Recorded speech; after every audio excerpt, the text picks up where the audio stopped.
Hello, and welcome back to the Paper Soprano podcast. You guys, you're here, you made it. This is, I think, episode 27? No, 28?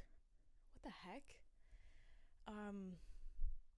Yeah, these are more of the first words that I'm speaking today. If you listen to yesterday's podcast, you'll know what I'm talking about. This whole week, I feel like, and the week between Christmas and New Year's is like very weird always, and very transitional and very unceremonious. It's like you have these big hooplas for like the hype about Christmas and just like in general, like the media and the music and the radio and like just the world, I feel like is hyped, and then all of a sudden nobody's hyped. You know what I mean? Like nobody is hyped anymore. And it's like, I don't really care about that, but like specifically right now, like I've been doing just a lot of like sitting around and menial tasks, very much transitional. I am very much looking forward to getting back to Long Island. I was supposed to go today, but I had a little bit of a mishap this morning. I wasn't feeling very well. I woke up and it was very strange. I don't know what's been going on. I don't feel sick, which is the issue. Like, I don't feel ill. I just kind of feel like weak, and I was super dizzy this morning. Like, I literally woke up in, like, I set my alarm for 6 o'clock because I was gonna get in the car and drive back to Long Island, obviously, and that's about a 7.5, 8-hour drive, so I was, getting myself ready for that, and I stood up from my bed here this morning, and I just almost fell over. I was so dizzy and, like, weak, and I have a feeling that it's just dehydration, so I've got my little cup here next to me. I've also got a Gatorade, and, I'm just trying to, maybe it's because of all the, like, drinking that has been going on, and that kind of thing, probably, and, like, all of the holiday foods. For me specifically, though, I haven't been eating a ton of, like, I don't know, holiday treats, because I actually am vegan, and over the holidays and basically like whenever I get together with my family, it's always very frustrating because I know that they want to include me and like provide food, obviously, for like events like this, but it's frustrating because a lot of the food that they want to see there and like that they will like be impressed by if I make it is all of like the processed vegan meatballs and vegan, impressive vegan burgers and things like that are very like salty and processed, which is fine. Those things have a time and a place, and I guess now's the time and place for them. But I do get very discouraged and very frustrated during any kind of family gathering or any gathering in which people are concerned with what I'm eating. You know what I mean? Like, it is just so frustrating to me that I constantly have to like explain myself over and over and over again to relatives who have known that I am vegan, and I have been vegan, and I don't ever like start a conversation about it. Like, hey, did you guys know that I'm vegan? No, I hate that. I can't stand explaining it. I can't stand people, trying to strike up a conversation about nutrition with me. Like, it just doesn't interest me, and I just don't want to have this conversation for the 50,000th time. Like, people try and tell me things about things that they know and whatever, things they've read off of Facebook articles and whatever, and I'm just like, listen, I just don't want to talk about this. Like, it doesn't involve you. And whatever I say is just from my own personal experiences being vegan for like 7 years. Like, it has been a long time, okay? And like, I am not a perfect vegan by any means. And I am not also one of those like pushy vegans who like tries to get people to eat vegan. So it's frustrating when it's like, it's like the main focus of every conversation that revolves around food. And it's so frustrating because all I want to do is just be like, can we just forget about it?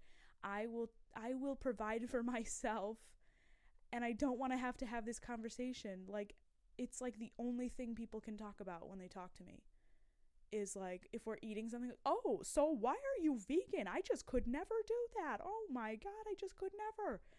Wow, I can't believe that. Oh my God. Well, aren't you like, don't you have this, or don't you need that, or you think you're missing this? Like, I think I read this somewhere one time. I actually know this for a fact. And I'm like, oh, do you? Like, can we talk about what you eat? Like, can we talk about whatever you decided to eat? Like, what makes you decide to eat the things that you do? How could you not do that? Oh my God. Like, there's no way for me to turn it around. And I hate being the center of attention when it comes to food. You know what I mean? It is so upsetting and triggering. Like, I don't want everybody to, have a side eye on me while I'm eating and be like, oh, well, what are you having there? What's that? What is that? And be like, ooh, that's a little gross, or ooh, God, I can't believe you're eating that. But at the same time, I know a lot of my family, especially my dad, is very much like trying to, bridge the gap and buy me like special vegan cheeses, and he wants me to make food that's like cool and vegan and whatever, and like I do. But yeah, dude, I am a very simple person, and I am happy with a salad. I am happy with like vegetables. I am so happy with roasted vegetables. You have no idea. Like, I'm so happy with fruit. I'm so happy with raw whole foods. I get frustrated when like my body doesn't react well to excessive amounts of like those processed meats and stuff. It just doesn't work well for me, and it makes me like upset and like bloated and sad, and it's like, oh, well, maybe being vegan isn't so great after all. And I'm like, dude, eating like Beyond Burgers is not what being a vegan is about for me personally. Like, it's so frustrating. But whatever, I didn't mean to like have this whole podcast to be about me talking about being vegan, but I've had many frustrating conversations with friends and my colleagues who just decide that they can like start like barking information at me when I don't care. I don't want to talk about it. Like,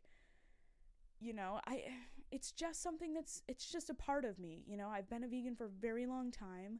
I'm not ever like, oh my God, I can't believe you're eating meat around me. Ew. Like, I never care about that. I will never be that kind of person, like, who comments on other people's food in a bad way or a negative way or an inquisitive way. Like, it's so personal. Food is so personal.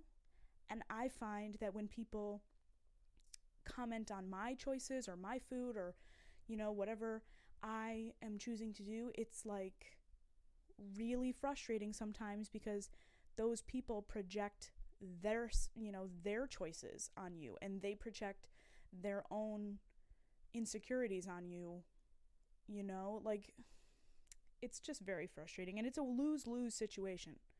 So if I could advise you, if we ever get together at some point, me and you, whoever's listening to this podcast, just be cool about it. Like, it's a thing. Yes, veganism is a thing, and if you're curious about it, great.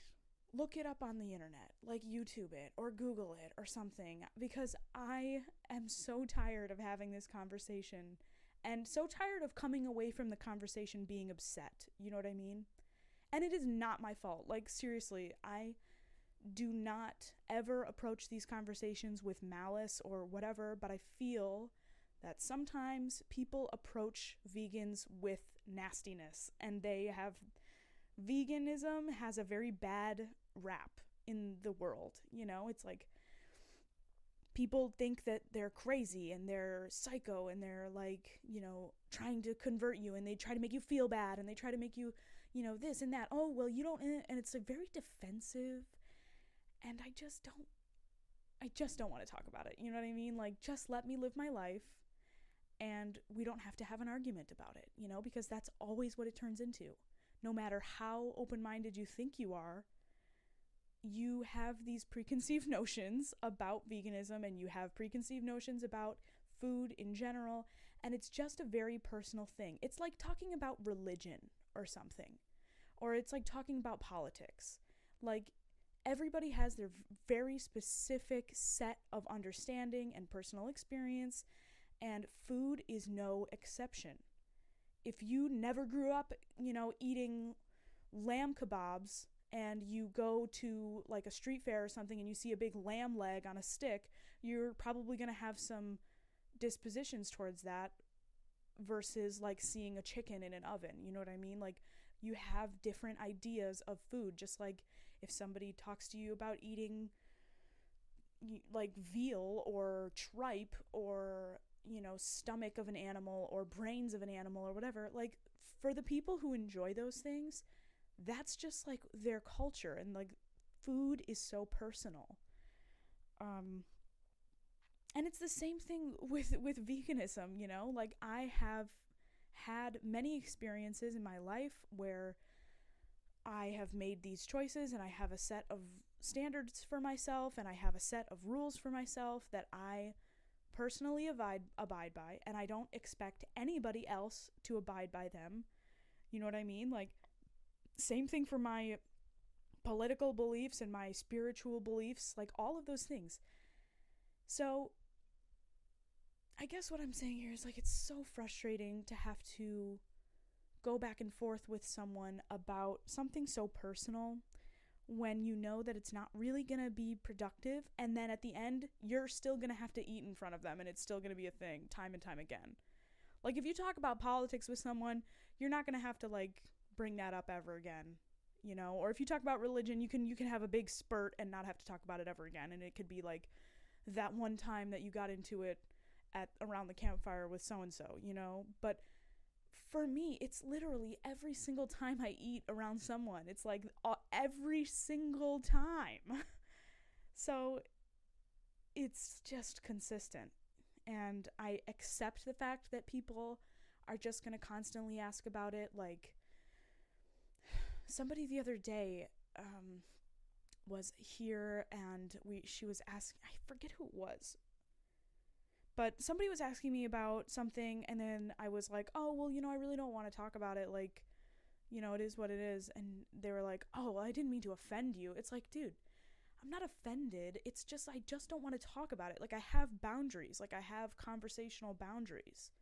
And that happens to be something that I don't enjoy talking about. Like, like, if I was asking you about something that you were uncomfortable asking about, and you were like, hey, I don't want to talk about this, I'm like, oh, don't get so offended. God, like, how could you? I just want to talk about this one thing that you are involved with. And you were like, well, no, I just don't really want to talk about that. Like, we need to normalize that segue in conversation and not be upset when someone doesn't want to talk about something that you bring up. Like, if somebody's like, hey, no, I just don't really want to have that conversation right now, or I think I'm gonna go upstairs and have a couple minutes of quiet because this is a little bit a lot for me, or I'm just gonna take a couple minutes out here and get a breath of fresh air, take a walk around the block or something. Like, those are good things, and being able to have boundaries of conversation with people is so important, and it's not something that I always had, of course, and I still am working on it, and it's still very difficult because the people who are around me not all the time have conversational boundaries. So it's like, they don't necessarily care to talk about things that might make them upset or uncomfortable. So it's like there's a disconnect there. But I think going forward, it should be recognized that people, sometimes people have things that are going on in their lives that you just should know. Yes, that's a thing, and I might be able to talk about that with somebody else, but if this person tells me outright that, like, I don't want to talk to you about this thing, then I shouldn't be offended by that just because somebody else freely talks to me about it. Or, like, just because the media tells me that I should try and interact with people like this, or try and talk to them about this, or give them this tidbit of information, or save their life by telling them this one fact. Like, yeah, it's just frustrating. So, sorry if this has been a little bit of a frustrating podcast so far. I didn't expect to talk about this because I hate talking about it, so I think I'm gonna move on. But yeah, you guys, so I am going back to Long Island tomorrow, and I am very excited about that.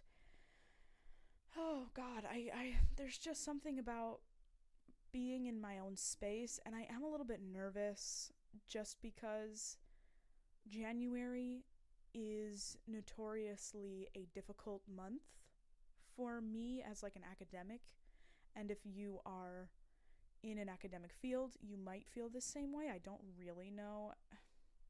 It's hard for me because I don't do well with lack of structure, and that's something that I'm trying to fight against as a person.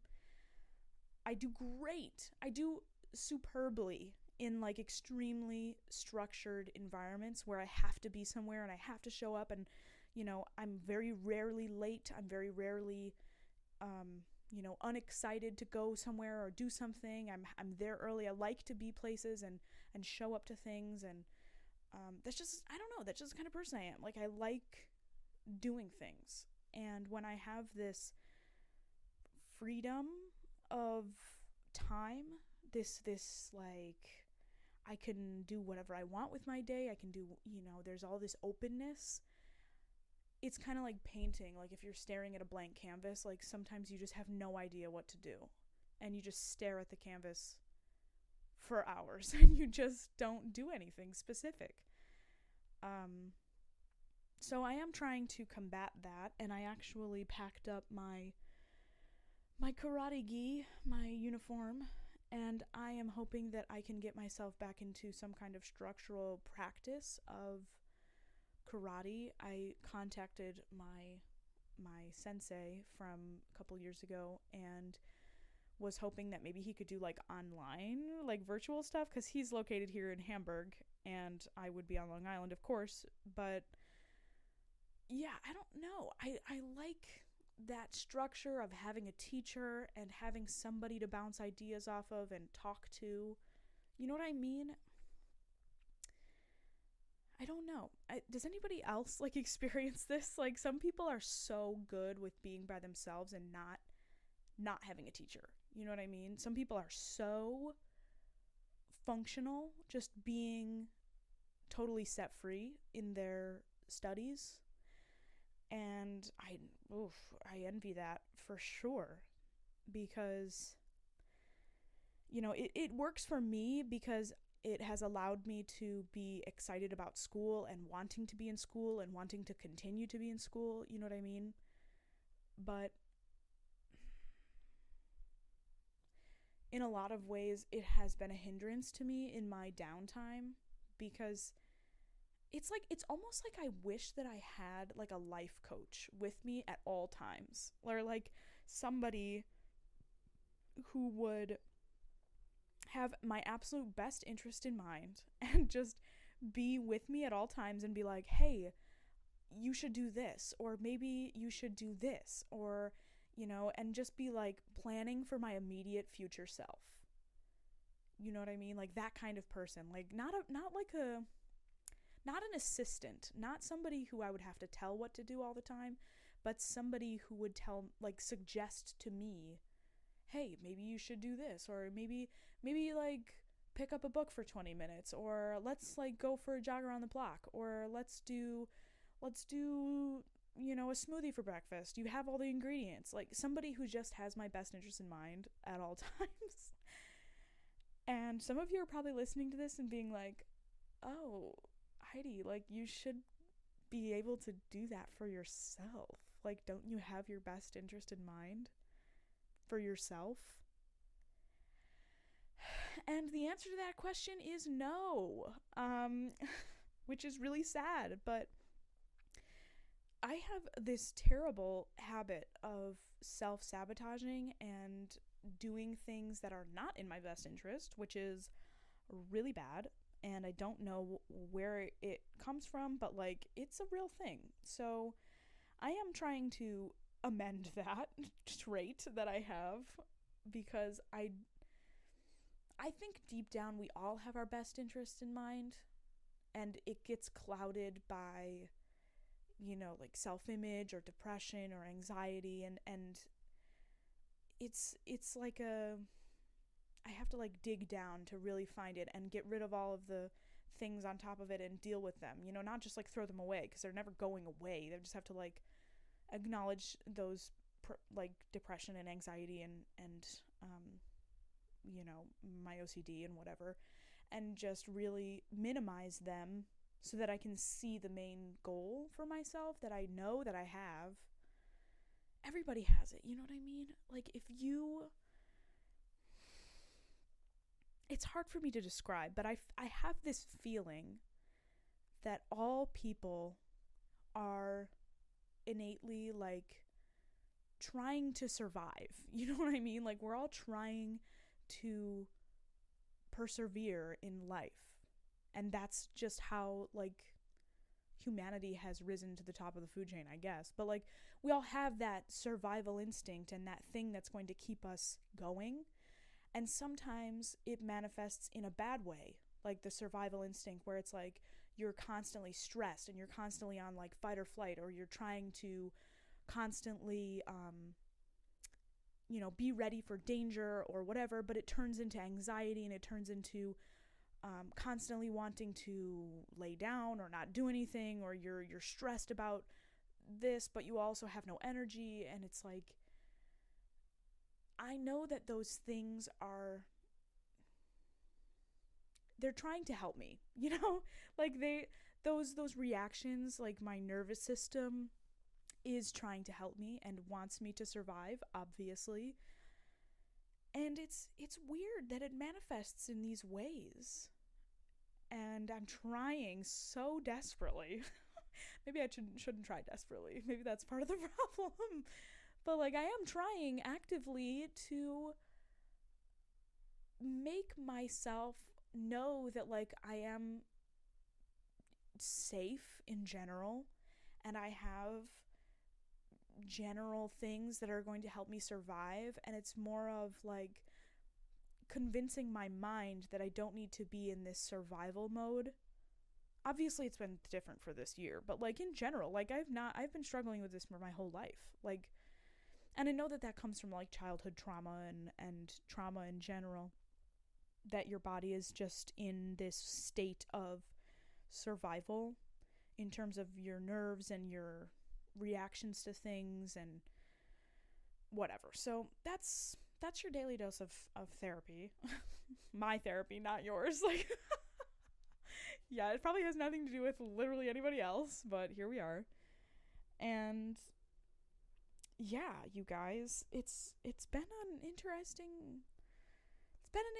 year, and I am anxious to see what happens for the next couple of days for New Year's. I don't know what I'm gonna do yet. I might try and get together like a Zoom call of all my pals, or who knows, I might try and like take a walk outside with some of my immediate friends who are at Stony Brook. We might try and get together and do something. I don't know. I have not planned with absolutely anyone, but maybe staying at home is going to be the best because it's just easiest.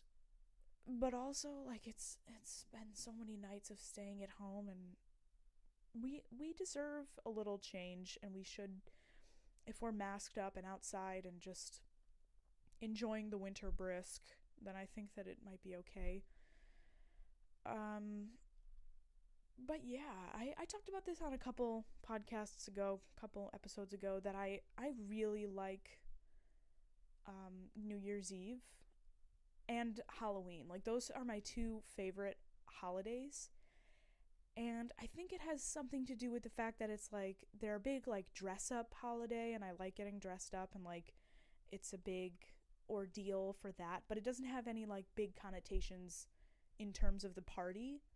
Like, for me, I feel like there always should be a party. There should be a Halloween party that you're going to, and there should be a New Year's Eve party that you're going to in normal circumstances.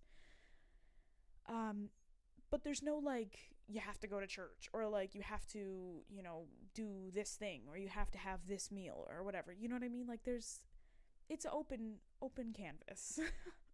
Bring it around town. There, full circle. But I like those two holidays, and I think in the future, maybe this year I'll spend my New Year's planning for next year's New Year's party. Who knows? Maybe that will be my little trope there that I will tell myself, because I really do like New Year's Eve. I think it is so fun, and I don't mind being outside.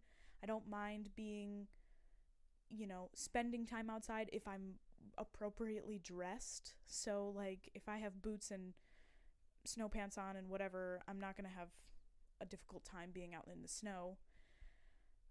So I don't have a problem being outside for, like, a ball drop or anything like that. I love that whole aesthetic. I love the snow.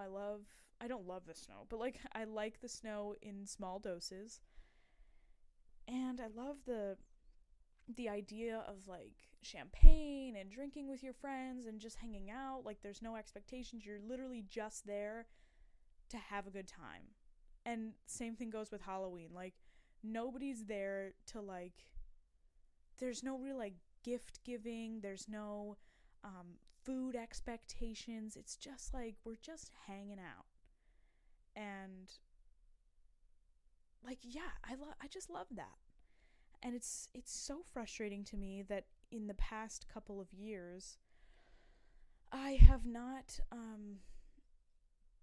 really done anything for New Year's, Like, and it's different when you're doing other people's New Year's Eves. You know what I mean? Like, everybody has done that, where they're like, oh, what are you doing for New Year's? And you're like, oh, nothing. And they're like, oh, well, why don't you come with me to my friend's house, and you can hang out, and it'll be, don't do nothing, come on. And you're like, okay, cool. And you go, and you're like, yeah, okay, cool, this is fun. But it's like, it's not yours. It's not your plan. It's not your expectations. Like, it's not your signature. You know what I mean? It's fine. Most of the time, fine. Totally fine. But there was and I think there still is, probably not this year, but there's a ball drop in Hamburg, in the town that I am currently in right now, where it is kind of like a very small town-esque thing, like, think Hallmark movie kind of deal, where in the middle of, like, the town square, they build up this ball drop, and it lights up, and it's all a big thing, and everybody kind of just, like, I think the streets get blocked off around it, like the main street that we have, and very small town, like extremely small suburb. And, like, it's so small townish, and it's like the streets get blocked off, and all the local bars and the local cafes and businesses are all open, and people are just kind of like, no one's really staying too long inside, because the streets are all blocked off, so you can just, like, walk around outside, and nobody cares if you have, like, open containers, because it's such a small town, and, everybody's drinking, so it's fine, and people are going into businesses and coming out and hanging out with their friends, and they're outside, and it's very, like, chaotic, but, like, chaotic good, So I miss that. I miss those moments of just, you're at a place where you are safe amongst your friends, and you're hanging out, and it's very like, oh, you run into someone, and you're like, oh my god, I haven't seen you in forever, and it's like, well, there you are. Or you meet up with somebody else's friends, and you're like, oh, hey, like, nice to meet you, and you meet new people, and it's, it's just, like, social. I'm talking about this like it's, like, the best thing in the world. It's just socializing, like, I hope that in a couple of months, if you're not listening to this on December 29th, 2020, I hope that in a couple of months, if you are listening to this for some reason, I hope that this sounds crazy. And I hope that this sounds insane. Or, like, probably not a couple of months, that's not realistic, but maybe like 6 months or 7 months from now, I hope that we're all back to normal, just like living our lives and like just doing whatever we need to do, you know? And I hope that socializing becomes this new, or this thing that we're gonna get tired of again, you know what I mean? Because everybody's like, I'd rather stay home. But no, you wouldn't. Not right now. You'd rather go out. Come on. Don't lie.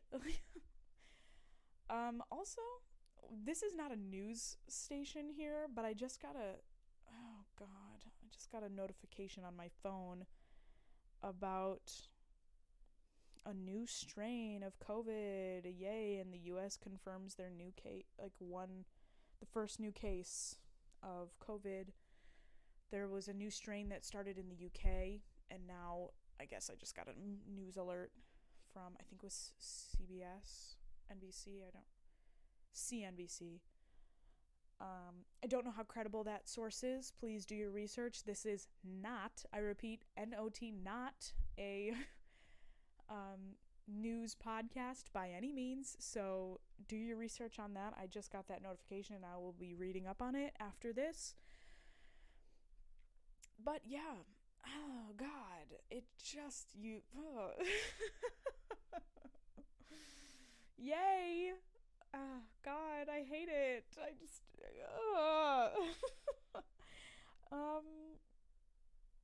okay, well, I think on that note, I think I'm gonna go, because I can't really concentrate on speaking anymore because of that. I'm a little bit perturbed, you might say. But thank you so much for listening, you guys. This has been a weird podcast. The past couple of them have been, you know what? It's just gonna be weird from here on out. Expect it to be like this, okay? I'm more telling that to myself. If you've been listening to this podcast, you have a very strong idea of how weird this podcast is. It's very just like brain vomit, and that's just how it is. So deal with it. I'm saying that to myself, really. Like, Heidi, you need to deal with it. It's just how it is. So stop apologizing for every single time you do something stupid. Oh, God. Okay, so thanks you for listening. I really appreciate you being here. This is the Paper Soprano podcast, and I am your host, Heidi Schneider. That's my name. And yeah, if you want to support the podcast in some way, you can like this video, you can subscribe to the channel, you can comment, you can contact me directly, you can find out my email or something, I don't know. Tell me that you like it, or tell me that you hate it. I don't really care. So, yeah. Support it in any way that you can, or you want to, or you feel compelled to do so.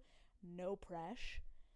And yeah, you guys, it's been real. Thanks for listening. I love you, mean it. And I'll talk to you later. Okay, bye. Okay, bye for real, bye.